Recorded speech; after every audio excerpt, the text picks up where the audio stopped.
I think the choice to study fire generally is a bit of an occupational hazard. It's true. We're not necessarily looking at the verdant green parts of our planet. We're headed to the end of the road. We're looking at areas of rainforest that have been cleared and burned. We're capturing scorched landscapes.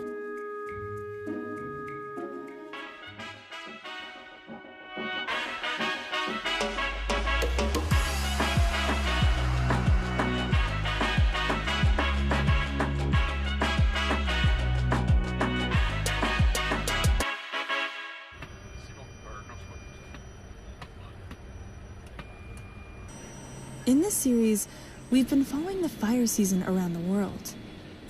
First in the American West, in the early part of summer, the start of the fire season. Then in high northern latitudes, Canada and Alaska. Then finally in the Philippines, as the summer became fall. In the past, you could count on the fire season eventually coming to an end. But we're now learning that that's not really the case anymore. What we're seeing is that areas that have been flammable are becoming more flammable, pushing those systems into either extreme conditions or a year-round fire season where fires are literally possible at any time.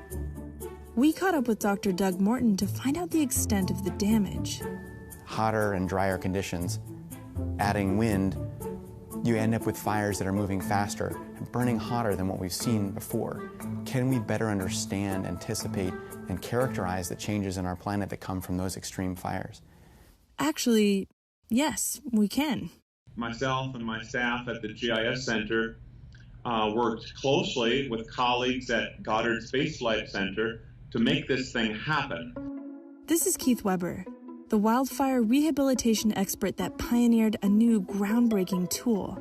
The Rehabilitation Capability Convergence for Ecosystem Recovery includes a function that allows fire responders to triangulate their wildfire response. The tool can geolocate everything from burned areas to potential landslides to impacts on endangered species. But Recover really gained momentum after one fire in particular. I remember looking at our whiteboard that shows all the real high priority things we need to be doing. And that whiteboard was clear. And I was walking out, I talked to some of my students and I said, I think the wildfire year is done. We got it wrapped up. Well, shouldn't have said that.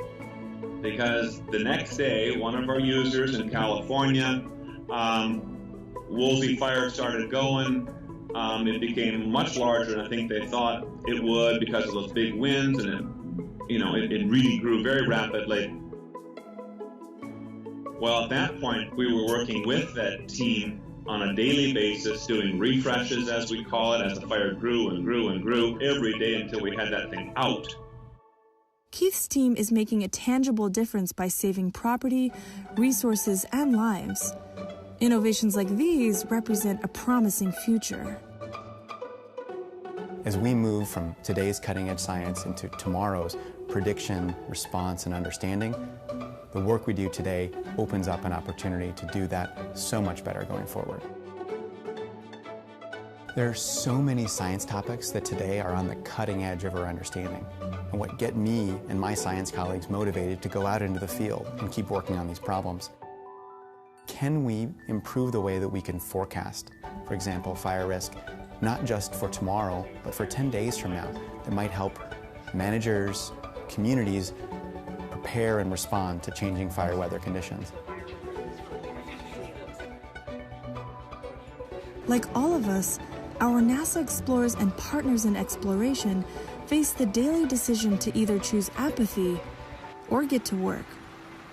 The future is uncertain, but we choose to meet the challenges of this new normal head-on.